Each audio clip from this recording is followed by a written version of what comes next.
Good evening. My name is Boris. Welcome to Brooks Turner's Artist Talk. We always begin these events by acknowledging that Weizmann Art Museum is located on the traditional and contemporary land of the Dakota people. We aspire to honor and respect the indigenous peoples, past, present, and future by incorporating indigenous knowledge into our work and establishing meaningful and reciprocal relationships with the carriers of indigenous knowledge and communities.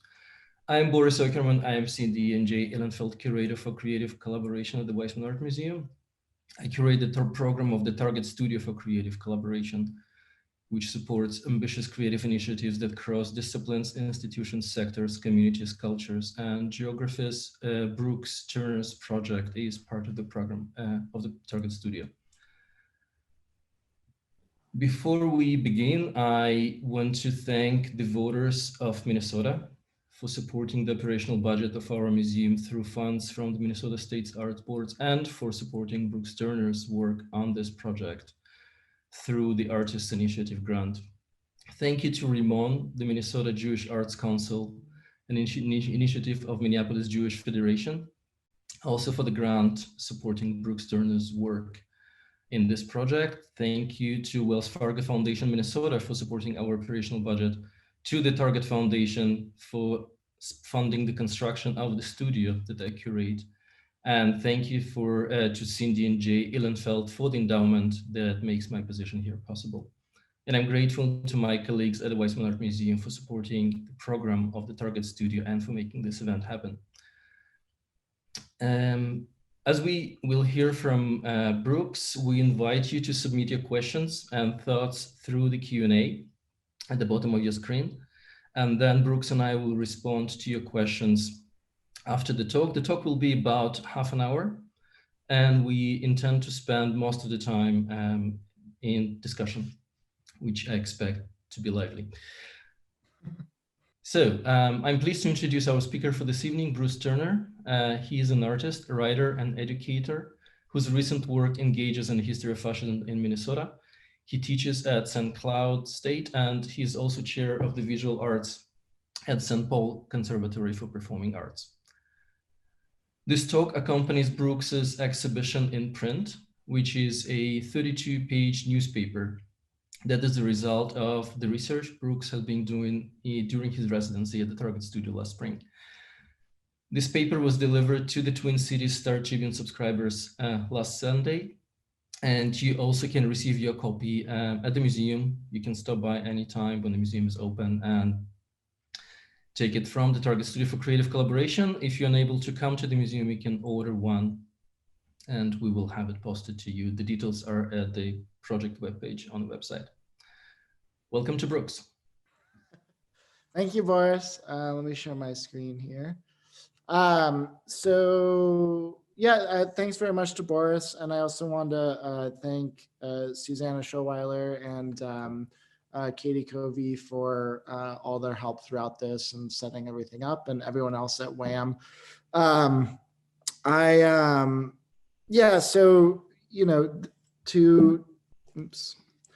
To get started, I wanted to go back a little bit and kind of situate all of you where I started my research and my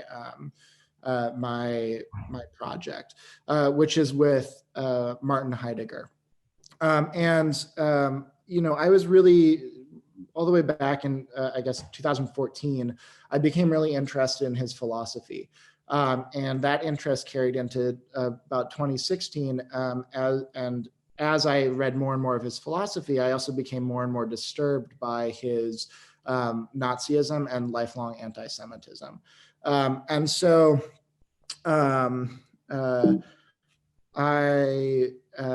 started a body of work in 2016 where I was trying to take Heidegger's phenomenology, a philosophy that went on to inspire humanists like Sartre and Hannah Arendt. And I wanted to make a sculpture that that tried to deal with this contradiction, the oddness of a philosophy that can inspire humanists but be written by somebody who is so full of hate. And so in each of the objects that I made for this installation, I was trying to compress ideas about space, about worldhood, about origin, about Nazism into these tar-like sculptures, and then juxtapose them with actual living plants as a kind of like trying to convey a simultaneity of life and death, I suppose, within the compression of phenomenology and Nazism. So this body of work is exhibited in 2018. The central sculpture was called Labyrinth, and then behind it on the wall is a series of forest floor reliefs. All of the work is mixed media for the most part, but the surface finish is a polyester resin that to me felt really tar-like and sticky, and kind of captured the way I suppose, disgustingness of Nazism in a physical material. Here's a close-up of the forest floors, which to me really, I guess, there's a beauty to a forest floor to me, and tied to Heidegger's philosophy strongly. But it was through this body of work that I came to talk to Boris. And in one of our first meetings, Boris encouraged me to look into the history of fascism in Minnesota.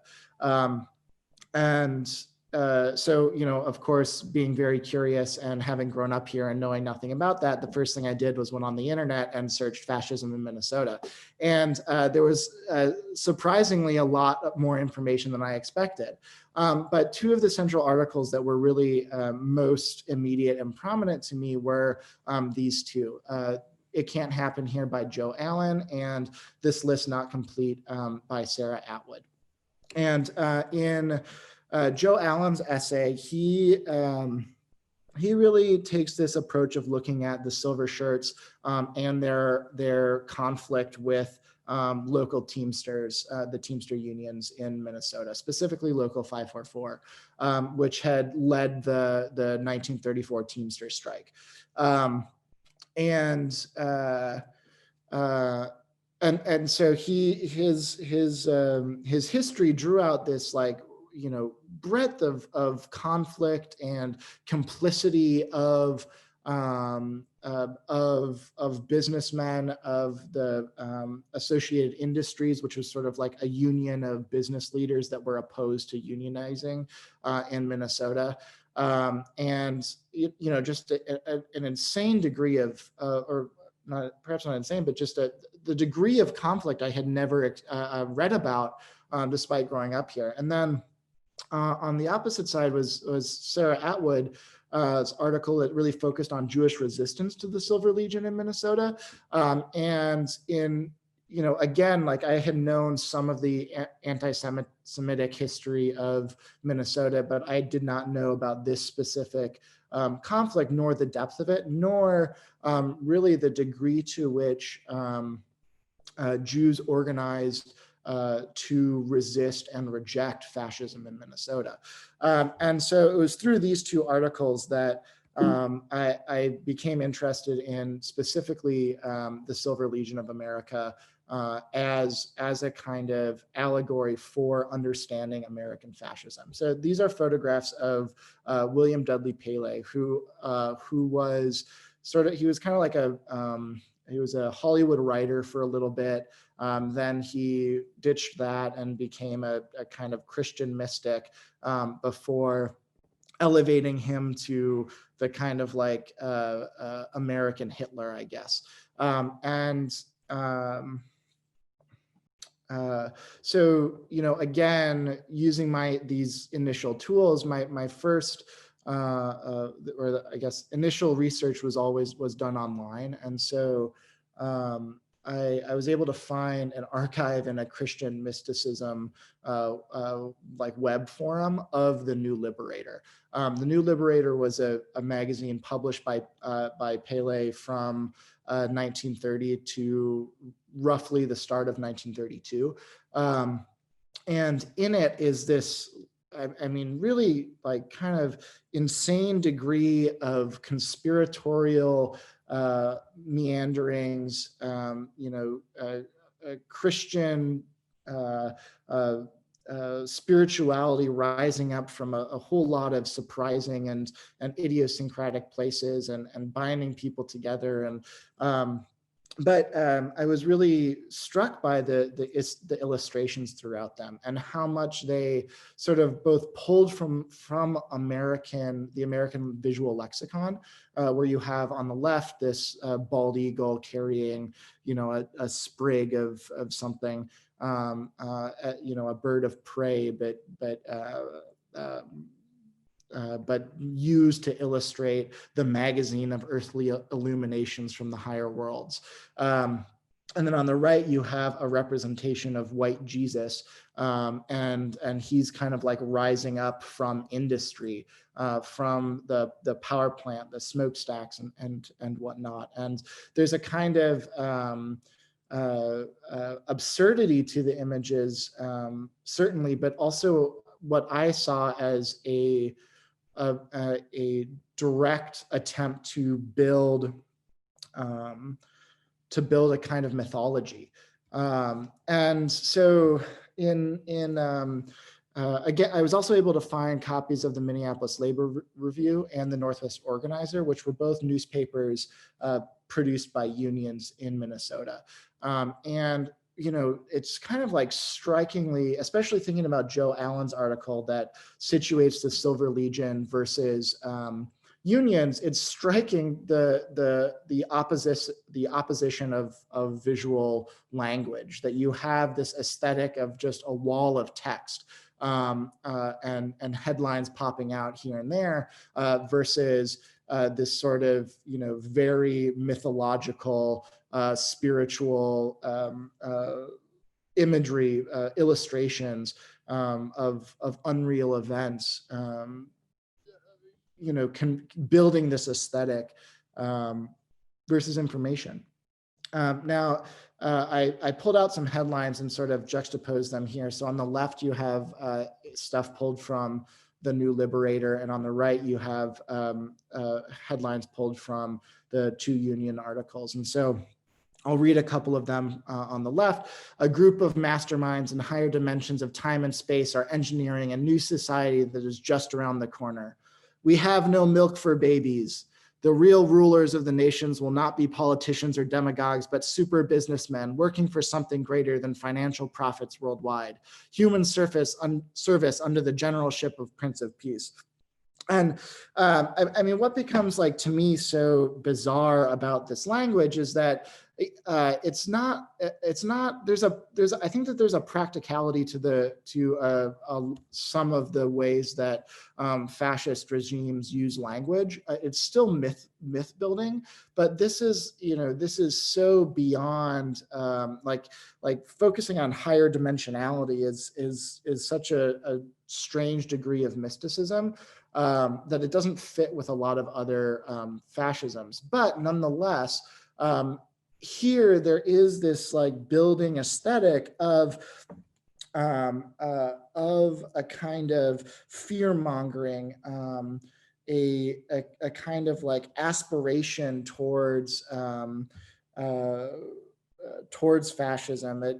This like Christian generals is a really strange juxtaposition or way of situating, I guess, a language or a people, an identity.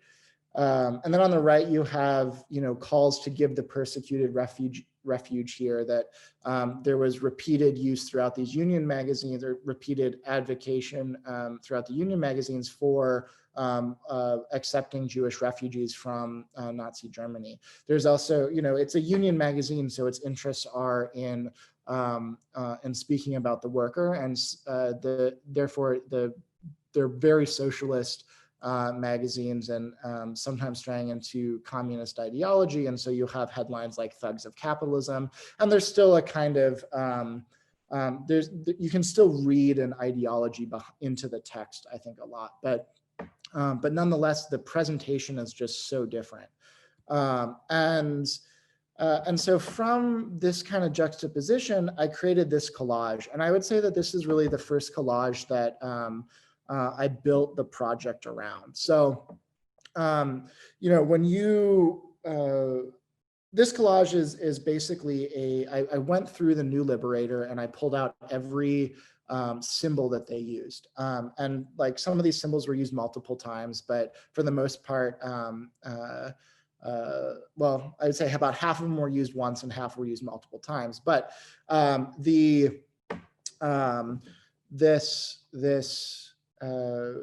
became really interested in what this aesthetic was communicating. And throughout this process, I would, throughout my research process, I was meeting with a professor at the University of Minnesota, Lorenzo Fabri, who teaches in Italian studies and specializes in the aesthetics of fascism. So I brought him this collage, and in our first conversation, he really helped me understand some of the kind of like aesthetic tools that were being used here. And so I think you can identify in a lot of cases this kind of fear mongering, just like I was talking about in the previous text or in the previous slide. But then there's also this Christianity mixed with Eastern religions, which is really the kind of reference to Eastern religions is a trope of Arianism, because Proto-Arianisms or the Indo-Aryan people were supposed to have migrated from the East into Europe, and then they set down roots in Germany and became the Aryan race. But then there's also this poetic of working the land, a relationship to the landscape, which you also see repeated in a lot of Nazi propaganda of throughout the 30s. That closeness of the land is so much about origin. So much about a people emerging and belonging to a place. And then this was what was really interesting that Lorenzo had helped me understand was, you see this kind of pirate aesthetic that emerges in various places, the skull with the arrow through it, the treasure chest with the skull and crossbone, even like all of these large ships. And he had suggested to me that this was a further way for the Silver Legion of America, for Pele, because the Silver Legion wasn't made quite yet, to cite an Aryan origin within America, that they needed this new world aesthetic, the new world being the Americas, where pirates were well known, pirates hid their treasure, where the land was worked by good, hardworking people living close to the land. You even see throughout in some places a reference to indigenous people in the text, and a kind of like appropriation of indigenous identity into Aryanism as a way to try to cite origin in the Americas. So from there, I started going to the Minnesota Historical Society, and the Minnesota Historical Society has the second largest collection of liberation magazines in the US. And the reason is because Esther Jerebeck, the head of accessions throughout the 1930s, was a subscriber. And so she likely subscribed sometime in 1938, maybe 37, because the bulk of the collection is from those later years.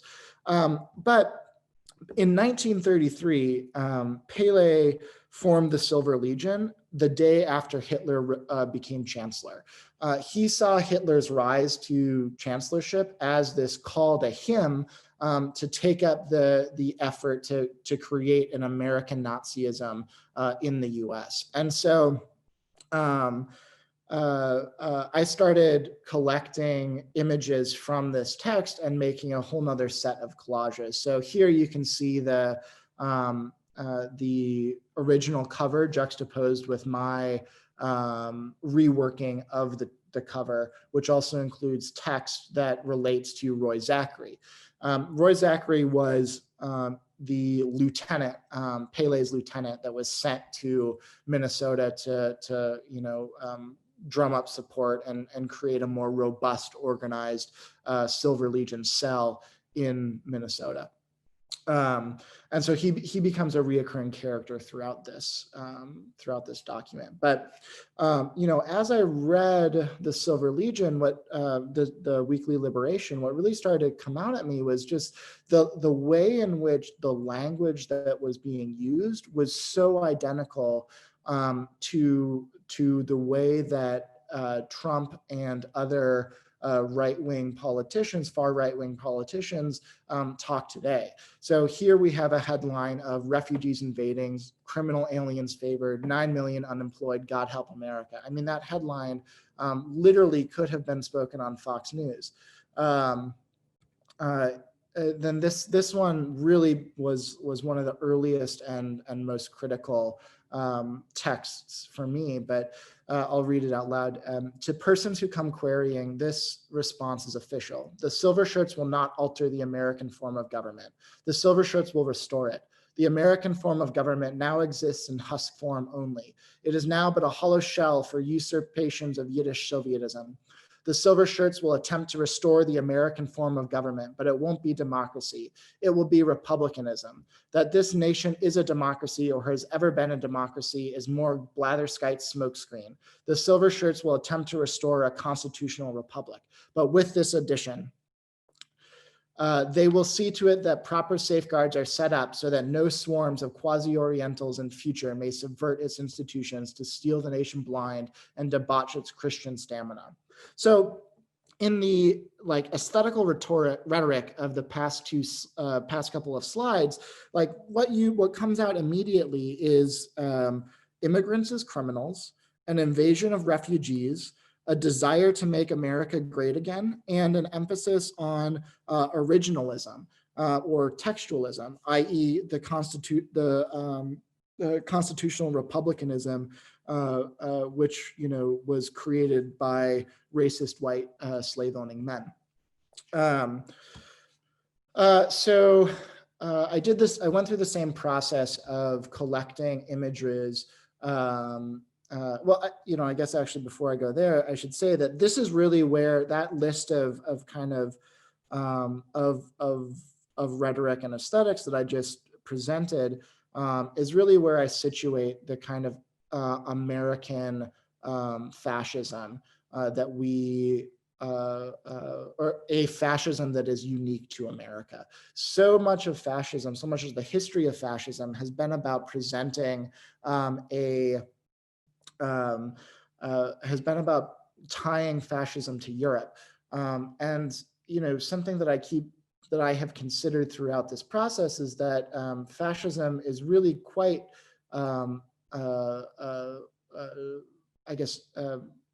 it's true to America. It has been a part of America since the founding with Manifest Destiny and slavery. Moving on to this collage, this was another early collage where I did the same process as I did with the previous one, going through every issue of the Weekly Liberation that is in the Minnesota Historical Society and pulling out the symbols and black and white illustrations that I found there. Now, the Weekly Liberation has a ton of political cartoons, and I didn't include most of those because it was, you sort of lose the aesthetic, and I think the aesthetic poetics in the political cartoon. And so here, I think that you see this translation, this move from 1933 to 1936 to 38, from a kind of from the Christian mysticism to much more directly militantism. You still see representations of Jesus, but then you also see these glorified images of Hitler, a couple of Mussolini, and then you still have these kind of nefarious, implications of some sort of dread or impending doom. You also have representations of American history with the White House, the Capitol building. You have George Washington kneeling, praying, before a battle. And so, this becomes more and more about really building this fascist identity and conflict within America. And then you also see just a huge increase of anti-Semitism in the Weekly Liberation. Anti-Semitism was present in New Liberator, but it sort of like explodes in this magazine. And I think that becomes really clear just through these illustrations. So in doing this research, there's a NPR radio show on anti-Semitism that was done in, I think it was 1991. It's archived online. I highly recommend listening to it.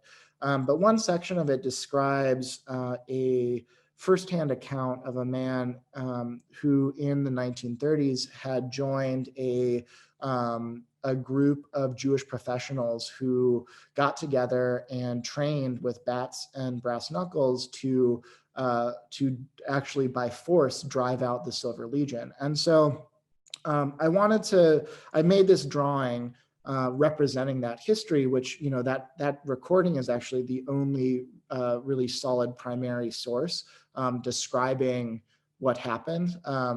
There's a couple other sources that are full of inaccuracies and errors and can't really be taken at face value. But I wanted to represent this group decimating the Silver Legion as a way of giving power back to a disenfranchised group and showing the success that this group had. Even, but I think there was a secondary aspect where in presenting it, you know, throughout this research, I kept returning to this question of what is the best way to counter fascism? You know, fascism espouses this violence; it advocates for violence, and so, you know, to me, there's a like the way that in American history, how fascism was defeated was by entering World War II, going to Germany and fighting the Nazis. So is that the best way of countering fascism? Can you counter fascism with newspaper articles? Can you, like, should it just be ignored? And these were all perspectives that people were asking at the time, that people were arguing over. And to be honest, I don't know what the best way to counter fascism is. I think that this is like an ever occurring question. It's a question that we have to keep asking ourselves, and we have to keep finding new ways of attempting to counter it. But Sarah Atwood's piece, I used her bibliography as a starting point as well for investigating the question of Jewish response to the Silver Legion of America. And when you go to the Minnesota Historical Society, there's an archive of papers donated from the Jewish Community Relations Council, which was originally formed as the Jewish Anti-Defamation Council. And in it, there is a list that's like 50-ish pages long, called a key list of subversive subjects. And in it are details of every known member of an anti-Semitic organization, their address, and their occupation, if known. Now, you know, I want to say right away that, like, I'm not a historian. I'm an artist, and so I think that, like, my relationship to history and my relationship to history in this project in particular has been a lot about speculation and really, like, using these fragments of the past and pulling them into the present. And so I think that I've given myself some leeway in terms of how I think about the fragments of the past in order to present or in order to understand the present.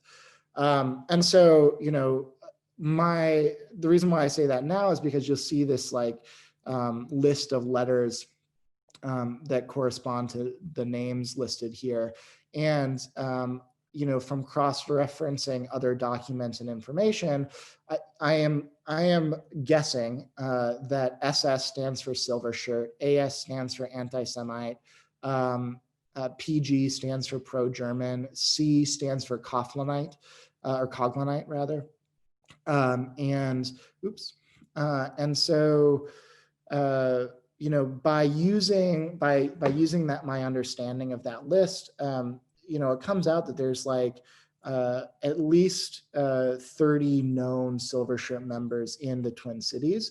Of course, the Silver Legion was professing that they had more like a few thousand.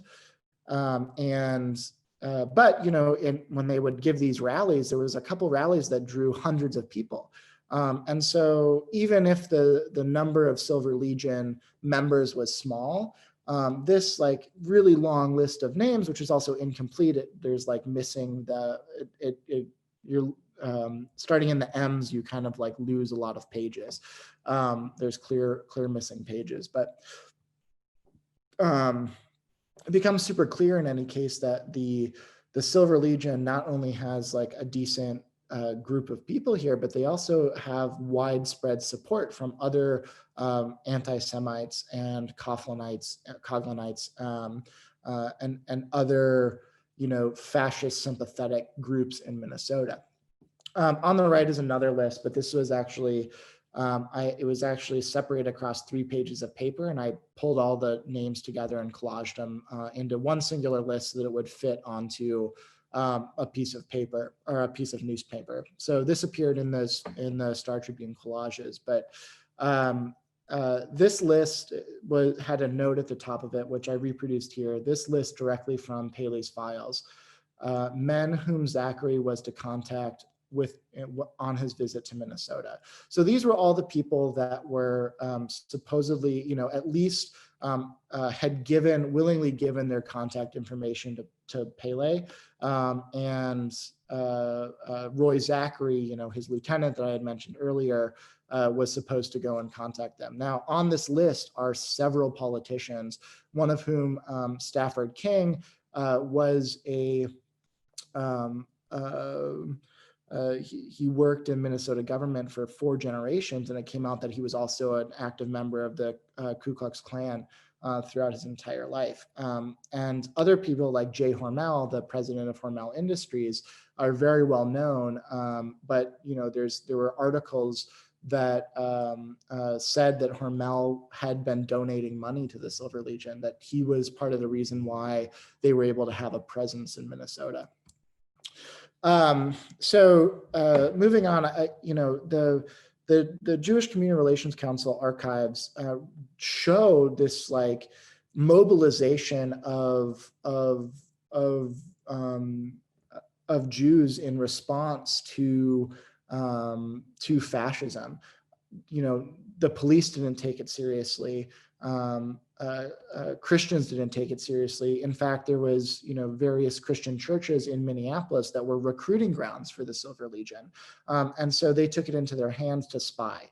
And so there are all these like notes and memos that detail various information found.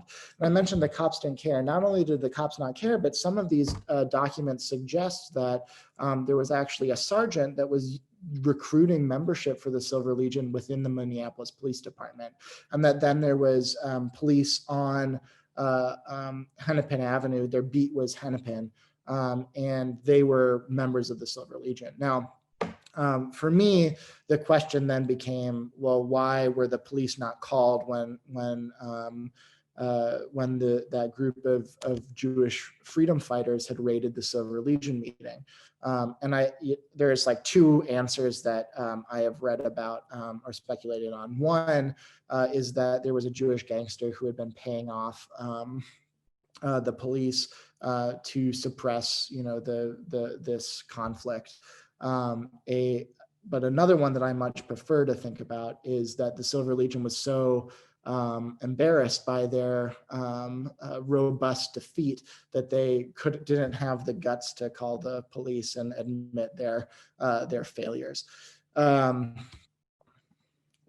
I used a lot of these archival material and made drawings with them to try to like bring you into the history, bring the reader into the history, into the primary documents, but also to give it a kind of space. And I felt like through drawing, I could or through making these drawings with the collages, if I was to use text, my editorialization would be overpowering, but that I could use drawing to sort of to lead you into it and like set you loose in the documents as opposed to controlling your viewership. And so here, I created this character. Well, T.G. Wooster was the organizer for the Silver Legion, so in Minnesota. So there's a lot of documents that he put out or information about him, but I couldn't find any picture of him. So I made this character with the bag over his head to represent T.G. Wooster. And then this is a drawing of an Ark temple. And the reason why this doesn't exist, it's at the intersection of Lake Street and First Avenue South in South Minneapolis. And it was the site of a couple Silver Legion meetings. And,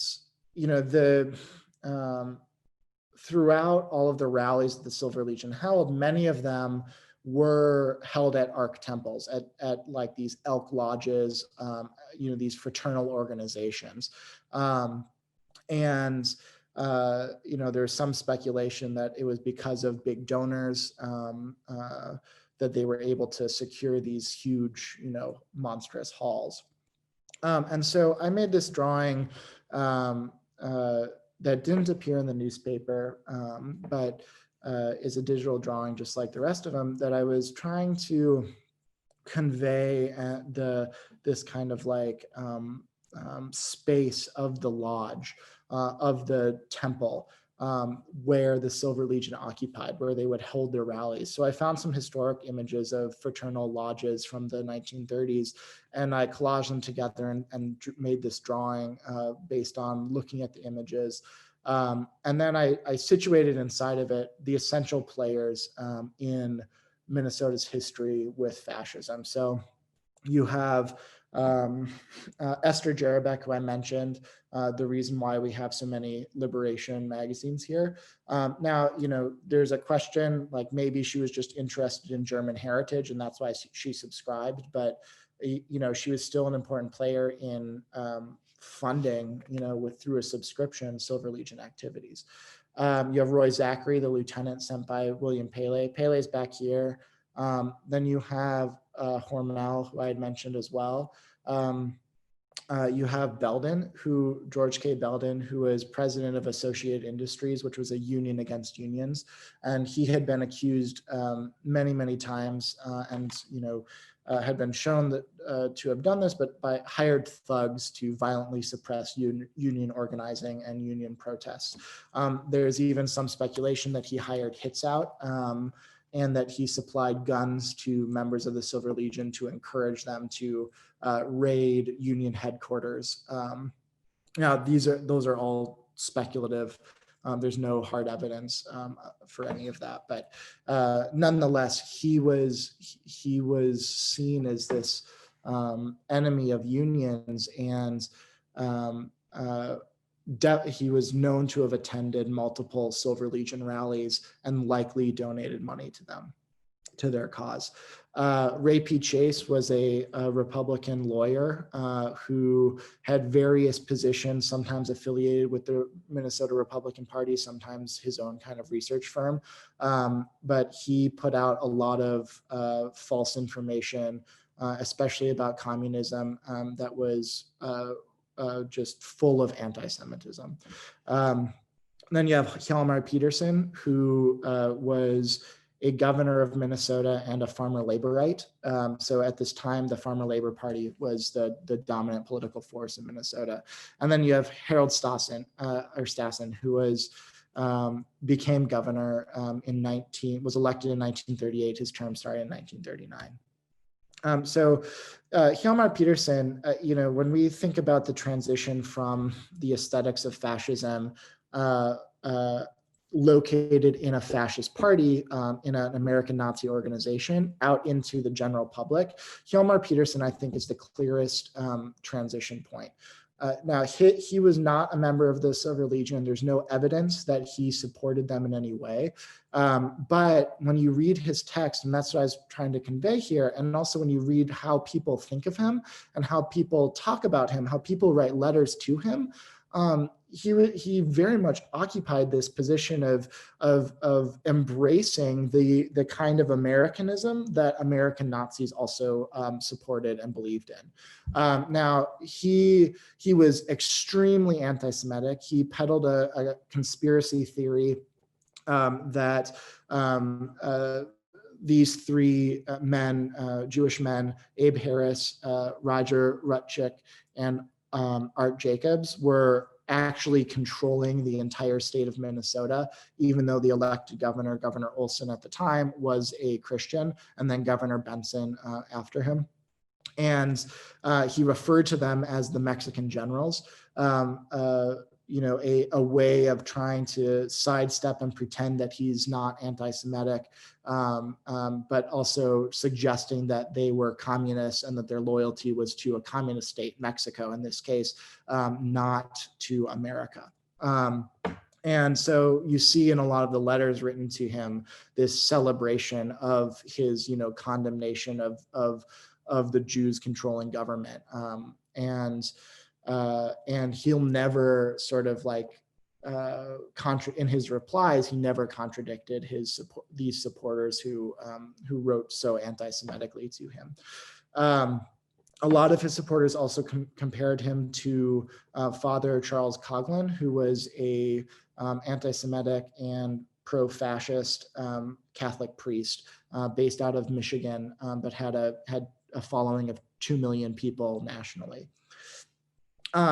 Peterson challenged Elmer Benson, who was the sitting farmer laborite governor, in the gubernatorial primary of 1938.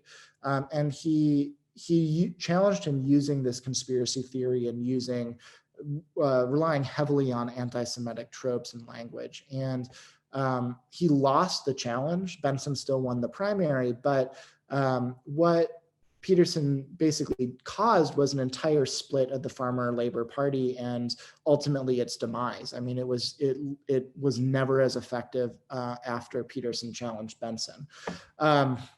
Now, when Peterson lost, Stassen, who had won the Republican primary, immediately turned towards using the tactics that Peterson used. So you can see in some of these excerpts of text that the Petersonites are ready to move to his side, but they want action, which is a very vague note that these are all notes that came from Stassen's advisors.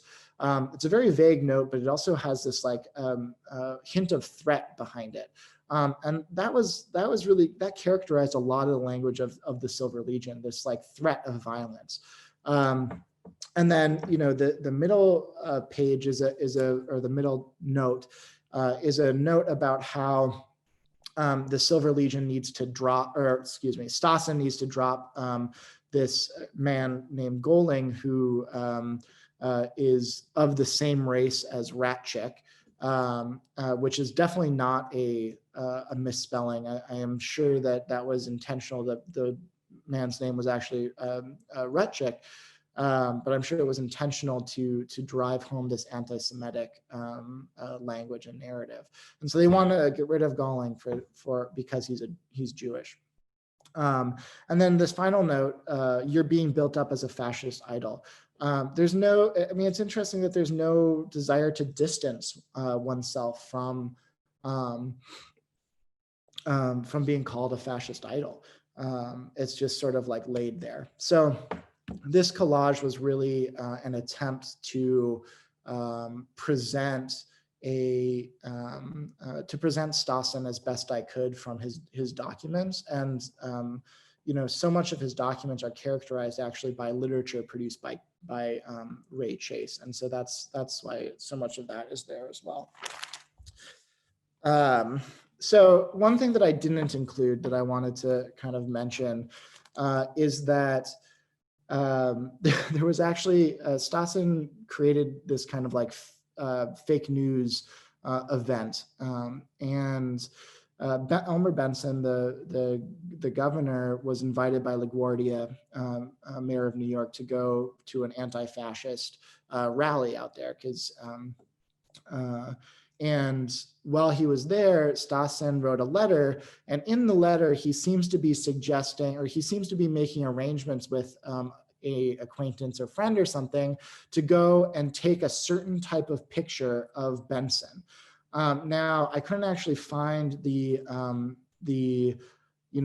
is the farmer labor response to the pamphlet, but there was a pamphlet that was published that had faked photographs, manipulated photographs to make it look like Benson was sort of conspiring with communists in New York, that his trip to New York was about celebrating communism. And that fit directly into this narrative of communist Mexican generals controlling the state, that it wasn't actually a democracy, right? And so, I mean, this is just one element, but I kind of want to leave this here as a gesture to say, like, anyone, once the Minnesota Historical Society opens back up, anyone can go and find these documents, and there's so much more. There's so much that I didn't go through, and there's so much that other people, I'm sure, know about that I don't know about. So moving back into my newspaper, this structure, the cover with this text, I wanted to also bring myself into it at least a little bit in the introduction, but the way that I was trying to bring myself in was relatively open, or a way that I guess it was sort of like semi-fictionalized, a way of building a character out of myself, but that's also tied to what I actually think and believe. And also almost like aestheticizing myself in relationship to this exploration of the aesthetics of fascism. And so, as a kind of final thought here, this is the last image. I wanted to,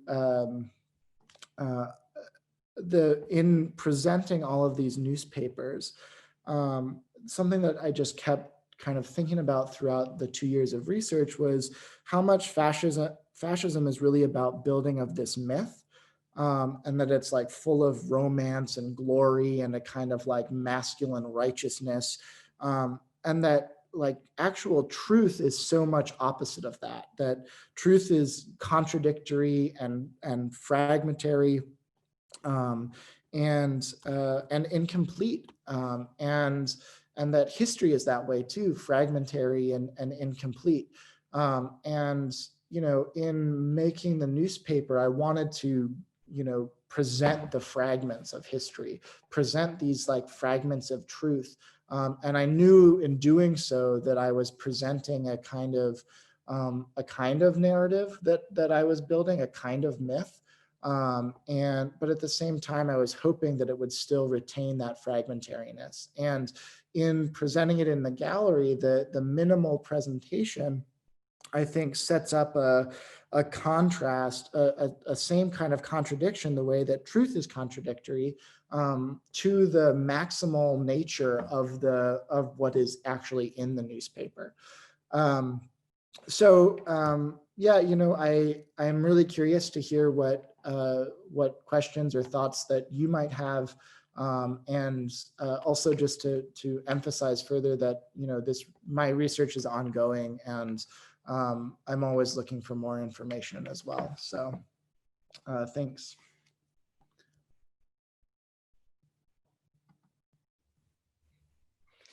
Thanks, Brooks. Do you want to stop sharing? Yeah, I can do that.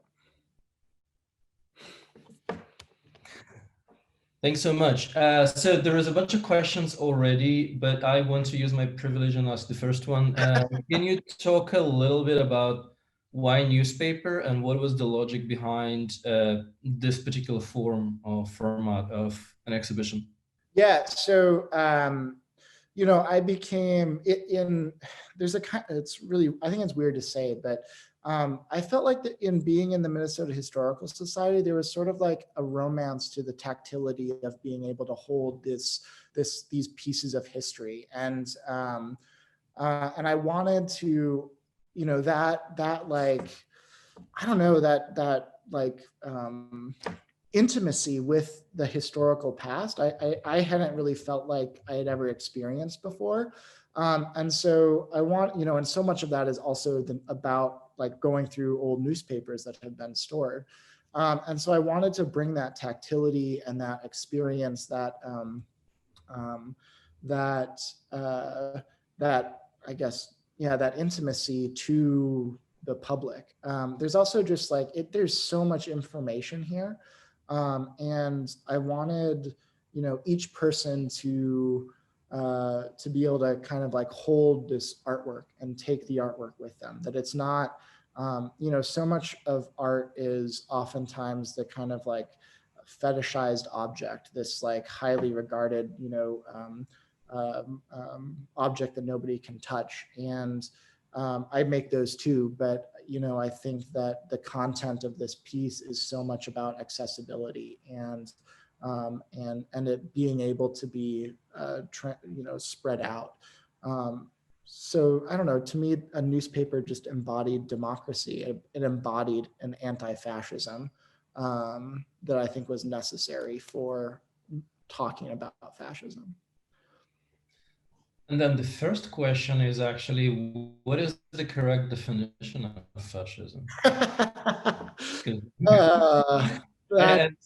I want to come up on that question as immediately say, is it important to have a correct and precise definition of fascism, or is it more of a kind of a more broad image of it that we should have? So I think like that's a really good question, and I don't know the answer. And I think that why I was so interested in the aesthetics of fascism is that I think that fascism is more realized through an aesthetic. Umberto Eco wrote an essay in the 60s, I believe, called You Are Fascism, capital U, capital R, fascism. And in it, he explores different ways that fascism has manifested itself, and how, at one end of the spectrum, you could have somebody so completely opposite as at the other end of the spectrum, and yet they're still unified by this fascist aesthetic. And so, when I had kind of laid out, I guess like fascism is a totalitarianism. But it can be oligarchical. I think it can be Republican, like a republic, rising from a republic, in the way that, you could kind of almost call the move in ancient Rome from the republic to the era of the Caesars as a kind of move towards fascism, even though I don't think that's a fascism. I think that fascism is specifically cited within the 20th century, or at least that's its origin point, because industry and industrial production, the kind of way that industry came to exist as part of life, I think facilitated a fascist rise. And then fascist is nationalist. It's exclusionary. And so, I guess I could keep going on and list all these different things that fascism is, but I think that, overall, it really is embodied through an aesthetic, through a myth, and that it builds itself. And, like to Boris's question, whether fascism is, whether it matters that it's a specific term or not, I'm not sure that it does. I think that it's, in having conversations with people, there's been challenges where people have suggested, oh, well, if you use, like, why use fascism? I think even Boris, you might have brought this up in one of our conversations, is that like, if is fascism inherently overused so that it doesn't have any meaning anymore? And I think that that could be the case. But at the same time, I think that it's important in today's era to normalize the use of fascism, because that's what I see happening around me, especially when you look at this, aesthetic language, and how similar it is to an American Nazi organization. I find it very interesting to define fascism through its aesthetic and not by giving it verbal technical definition. And there will be actually, well, a little promo in November. There will be an event that is specifically about that, a conversation with several very smart people about how we know fascism when we see it, which is specifically about aesthetics of fascism and how we recognize fascism through aesthetics and not through technical definitions. So there are several questions that have to do with other manifestations of fascism in Minnesota. Sure. There was something that you mentioned, activities in churches, and others. Is there do you plan to expand it? Do you plan to include more materials and more evidence in the project? Well, I actually have another exhibition up right now at St. Cloud State University, and that one has a whole lot more documents in it. And it's more of a immersive installation. It's only up through November 6th, but if, I think that there is more depth in that exhibition than is in the newspaper. I cut a lot from the newspaper to try to really hone in on this narrative of fascist presentation in Minnesota and then a response to that presentation. So, the church thing is actually like that churches were used as a recruiting ground. That was a starting point, and I tried to find more information specifically about those churches, and I tried to reckon with, like I live not that far from a couple of them, and trying to reckon. I mean, I think that also how they exist now is so different than how they existed then, that I haven't found a way to incorporate that specific history.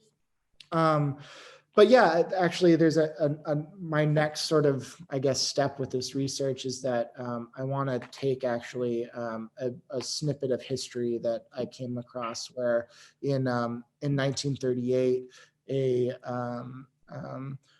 several Minnesota union organizers went to Mexico and to study anti-fascist resistance with Leon Trotsky. And at the time, Trotsky was living with Diego Rivera and Frida Kahlo. And so I'm interested in sort of this speculative moment in history where Minnesota unionists, Frida Kahlo, Diego Rivera, and Leon Trotsky were all in the same location, and what would have occurred at that dinner table. So yeah, like certainly I'm still digging into this history and I'm still exploring it. I don't really know what the next presentation will take. After the names have been published in your paper, did you get anybody reach out to you who recognized the names? People related to names or families? There was one person who actually I think this was forwarded from David Harris, that someone was related to Rhetoric, who I had mentioned, but it wasn't. I definitely was expecting more like people of families who I was calling fascists to reach out and sort of be upset, but no, I had not experienced that. Is there any overlap that you saw between the KKK and the civil religions?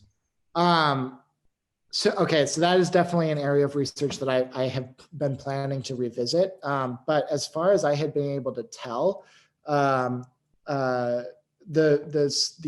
KKK in Minnesota had this boom in the 1920s, and then towards the end of the 20s, they actually like almost disappeared from public presentation. and just in time for the rise of the silver shirts. So, you know, like there's that one guy, Stafford King, who was definitely a KKK member and definitely a silver shirt. But I don't know how much of an overlap there is. And I want to know, because I would suspect that, you know, all of those people who had been members of the KKK, you know, it's not that hard to transition your white, whatever, conehead robes to a suit with an L sewed onto it. So, you know, I would suspect that there's significant overlap, but I don't know, other than Stafford King. There is at least 2 questions from Laura Weber. They're factual, so I suggest you guys take it offline. Oh, well, okay. Can I look? I can probably see them, right? I'll look and find them. Yeah. And there is, as a part of another question about other histories of fascism by Marilyn, there is, I will only kind of address part of that question because it partially was addressed before already. She writes, historians don't have the luxury to speculate. And you spoke a little bit about that, about your difference between you being an artist and historian. And I wonder if you can expand on that a little bit, and whether it's your freedom to speculate is actually a luxury, or is it a burden? Is it yeah, I mean, sure, I definitely think it's a luxury. I mean, I don't like, I think I had a lot of anxiety when I was starting this project about knowing how to do historical research. And, you know, I met with Ravel and Prell and talked with her a little bit about that. And I felt after our conversations a little bit reassured. But I also think it's sort of, you know, I tried, I don't know. It's a hard question. Like, I think that, I've been in some ways a frustrated creative writer, and that manifests literature through visual art, and being able to engage in history is a form, I think, of creating literature, and I think that, you know, that approach is frees me not to be able to kind of like make these speculative actions. I think as an artist, my concern is with the present. It's not with history. It's not with a reflection on history. And I'm sure many historians would say that as well. But that's why it didn't matter to me some of the details, because what was glaringly obvious was a repetition of this fascist past in the present. What advice do you give for someone beginning research around fascist visual propaganda? What advice? Dig and dig and dig and dig. I mean, there's like don't stop. I think that's my advice. It's disturbing. And it goes on and on and on. And like I said, I mean, I feel like I've been doing this for 2 years, and like I'm not even, I don't know, I've produced something, but I haven't, you know, I haven't developed the whole of it. I don't know if that's possible. There's a very interesting question about aesthetics. The iconography of New Liberator has a very American and Hollywood feel. I wonder if you found any Hollywood aesthetic connections there, and was there any feed kind of that way too? Yeah, I mean, you know, I think that Pele like was a Hollywood writer, right? So I think that there is a way in which he brought some of this kind of like Hollywood machoism into his, you know, cultivation of himself, or really masculinity. And I think that like he wanted to be a star, you know. I think that's really what this ultimately was kind of about for him, was being a star, was being an American Hitler hero. And so you see a lot of these images of him that are super heroicized. He would dress in this like outrageous cavalry uniform, without having any military experience. And so much of his presentation, his engagement was absolutely just about this, was about a performance, was about fog and mirrors and smoke and mirrors or whatever you say, and that kind of like Hollywood special effect. And I think that's kind of the crazy thing about it, is that Hollywoodism translated into actual fascist action and actual fascist rhetoric and aesthetics. And to me, that is what is so dangerous about that kind of fascist myth making that we see in the Silver Legion, is that there's no like real policy in any of the Silver Legion. It's just aesthetics and rhetoric, but what it produces is hate and violence.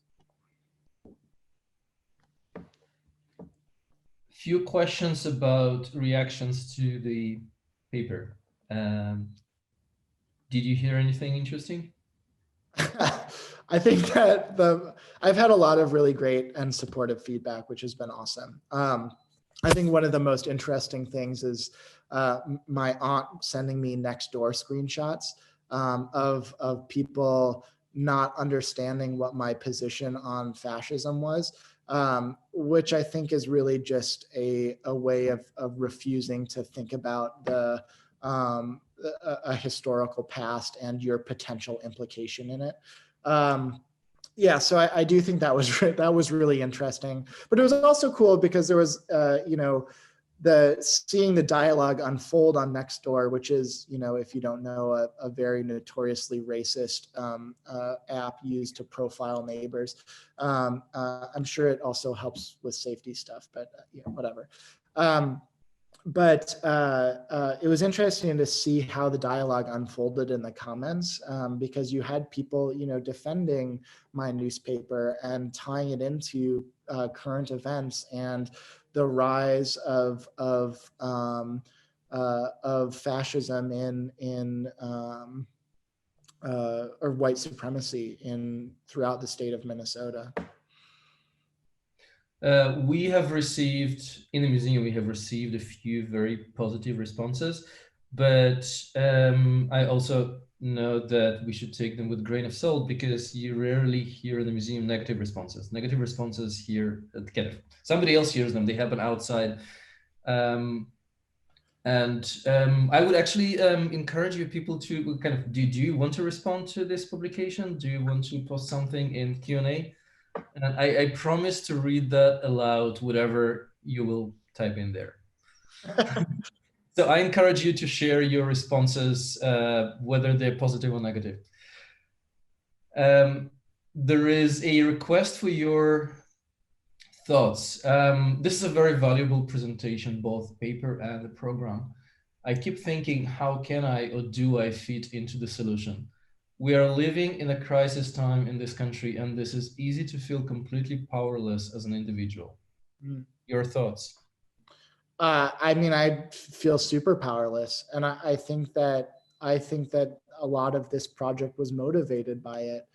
I mean, I don't know. This is a really hard question, and I think that it's something that I have struggled with. Is like, I don't feel like I'm an organizer, like especially with the pandemic. I haven't felt I haven't been able to go out and participate in protests the way that I would have liked to, and I think that. I do think that looking at this history, what becomes powerful to me is the way that like groups of people self-organized resistance, like that's what the Anti-Defamation Council was. It was a group of people who got together and organized a resistance against fascism. Unions are self-organized. It was a group of people that got together and organized a resistance against fascism.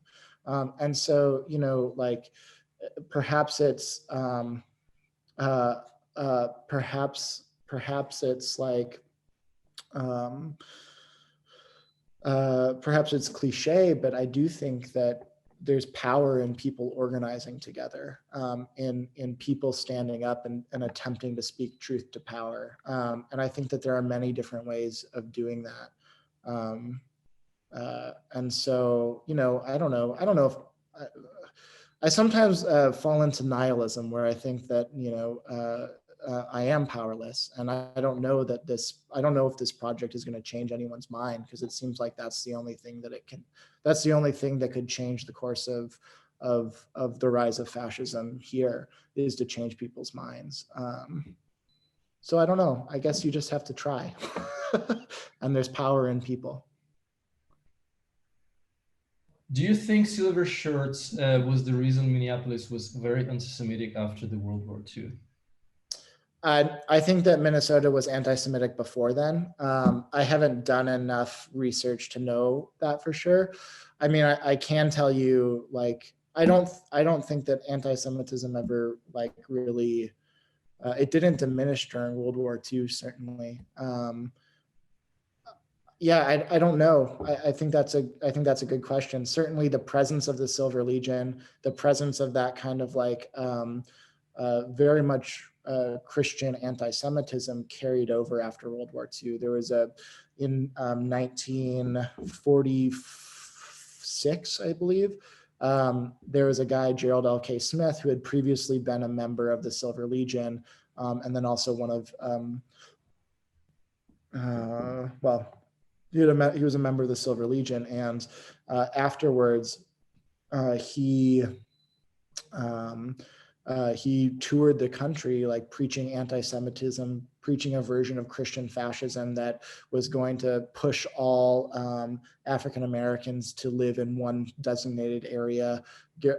And, like, immediately after World War II. So, I think that, I don't know, it's hard to say that the Silver Legion is why.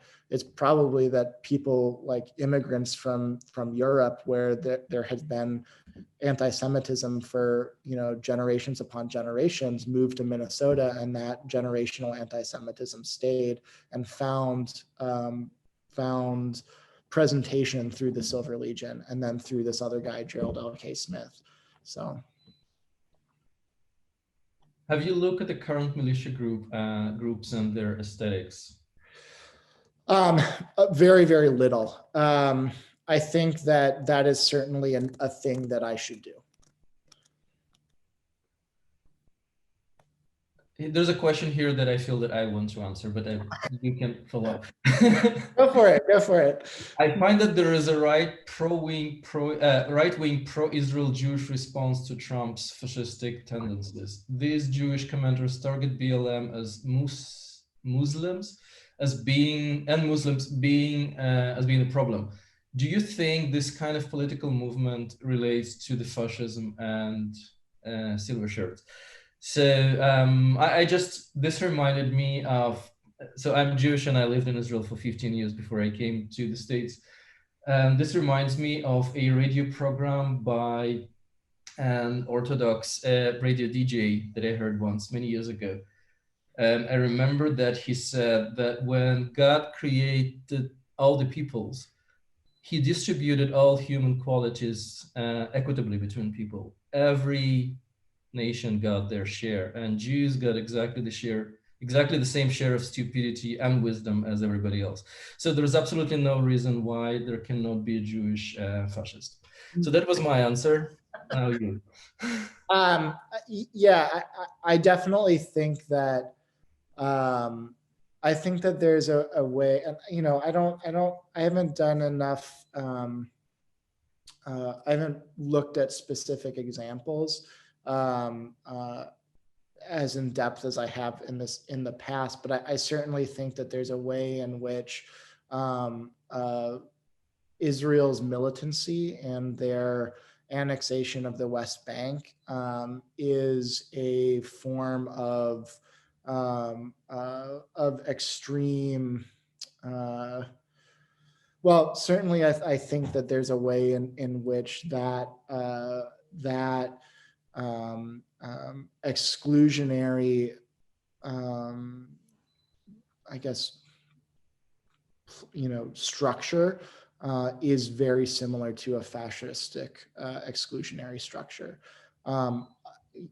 Yeah, it's hard for me to say without having like specific examples to look at, but I certainly think that there's a possibility that exists. I think that it would be different from the Silver Legion, because the Silver Legion is so much about building this myth around themselves. But certainly, I think that there is a way there is a way that a nation becomes is built into a myth, and that myth can't be threatened. And if it's threatened, and the response is aggression and violence, I think that that's a fascistic response. There is a super interesting question, to me at least. I wonder if you aren't showing us a new way to do history that complements other forms of historic study and research. That's really interesting. I mean, that seems super cool. I would love to be part of that, to be doing that. Yeah, maybe. I feel like, I don't know, maybe this also goes to my anxiety of being able to say like, yeah, I'm doing history because I feel like I don't have the credentials to do history, but maybe that doesn't matter. I don't know. That's what I love about art, is that there's a kind of permission to follow my desires and my interests. That anything I do can be termed under art, and I can mash up things in different ways. And I mean, I would definitely be engaged by seeing more history that's like presented through a kind of visualization. So that's super cool. Thanks. Well, I can add my 2 curatorial cents. I really like quote by educator and artist Pablo Helguera, who talks about socially engaged art, and he writes something to the effect of the socially engaged art artists attach themselves to disciplines outside of art. They create incense and then they detach, withdraw from it. And artists, I do believe artists can create insights to pretty much any discipline of research at all. The question that we're trying to crack is how to create conditions where artists are actually in a position to do that. So my answer to that question is certainly positive. I like that. Okay, there is a question about why, after fascism failed 75 years ago, it seems to regain power right now. I don't think fascism ever failed. And I think that that's really the thing. I actually had taken out an image that I think is really illustrative of this point. But there were several reports that one of the Silver Legion meetings at it in 1938, the speaker, Roy Zachary, had called for vigilante groups to raid local union headquarters and to destroy them, because, fascists are anti-union, and then also the unions were opposing fascism. So there was this like active or like actual threat to go out, to encourage fascist sympathetic peoples to go and destroy union buildings. And shortly after that, there was a car discovered that had a whole bunch of guns in the trunk of it. And fast forward to 1940, the union movement in Minnesota opposed entering World War II because they saw America's duty as to accept refugees. And not to go and fight a foreign war. And, I'm not sure that was the best decision. Certainly supporting refugees is, but Roosevelt and the FBI saw that as a threat to the war effort, especially because in Minnesota, union power was so strong. Minnesota had one of the strongest union organizers in the US. So in 1940, the FBI illegally raided the Union headquarters, the same Union headquarters that the Silver Shirts had called their group to raid. They gathered and manipulated evidence and presented it against, I think it was, I want to say it was 24 Union members, and then I think 3 of the charges were dismissed, and 3 were acquitted. So I believe it was 18 or 19 Union leaders were sentenced to prison based on this illegally obtained and fabricated evidence by the FBI, and it was entirely a ploy to cut Union power. And so, when you look at that aesthetically or poetically across time, you have the desires of an American Nazi organization fulfilled by the FBI. That to me is inherently an enshrinement of fascist ideology in American practice. Now, the act that was used to jail those Union protesters was the Smith Act, which you might have heard about recently because William Barr advocated using it to jail protesters, peaceful protesters who were tear gassed outside of the White House when Trump wanted to make his Bible pose photograph.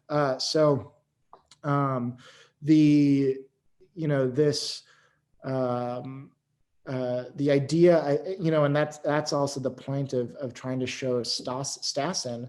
There's a building named after Stassen in Minnesota. He was certainly, if he was not, I don't think he was a fascist, but he absolutely leveraged fascist ideology for his political gain.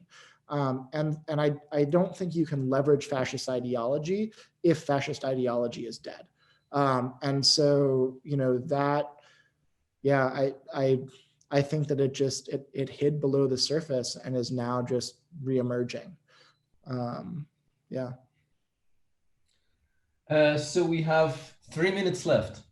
So I feel that I will just go through several comments. Okay.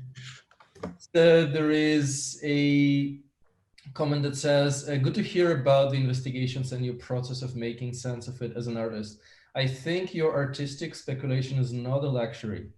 It's essential to come to grips with this. Yes, engaging history makes it real there and now. And I actually very much agree with that. I think that the ability to speculate is more of a burden than a luxury, because with it comes the huge responsibility of limits of speculation. Where does it stop, where it doesn't stop, and what do you do with it, and what is the result of speculation?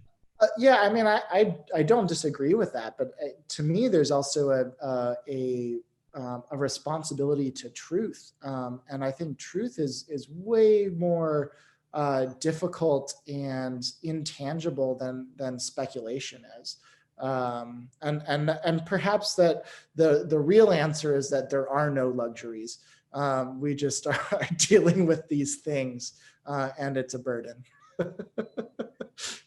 Then there is a question from Jerome Ingberg about her grandfathers who are listed in your newspaper. Oh, interesting. As founders of Jewish Anti-Defamation Council. And I would suggest, Jerome, that you get in touch with Brooks. Please do. Yeah. Then there is a reaction from Daniel Baxter. Here's my reaction. I was reading the paper over breakfast on Sunday and was quite surprised by it.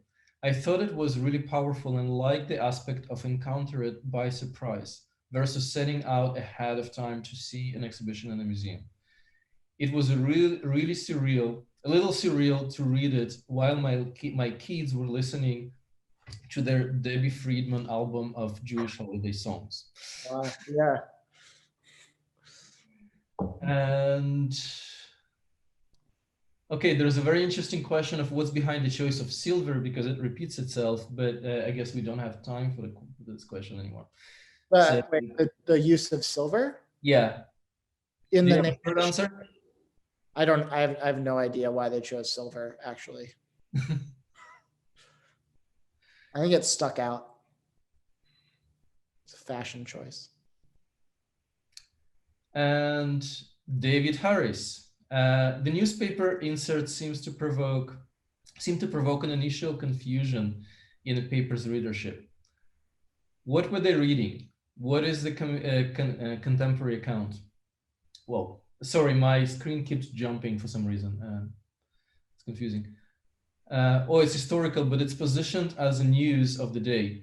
Please speak about your use of unexpected but revealing juxtaposition as a creative resource. Super interesting question. I guess I'll just leave it there. Just to think about. That's a really good question. I'll write to you, David. That's a great question. Yes.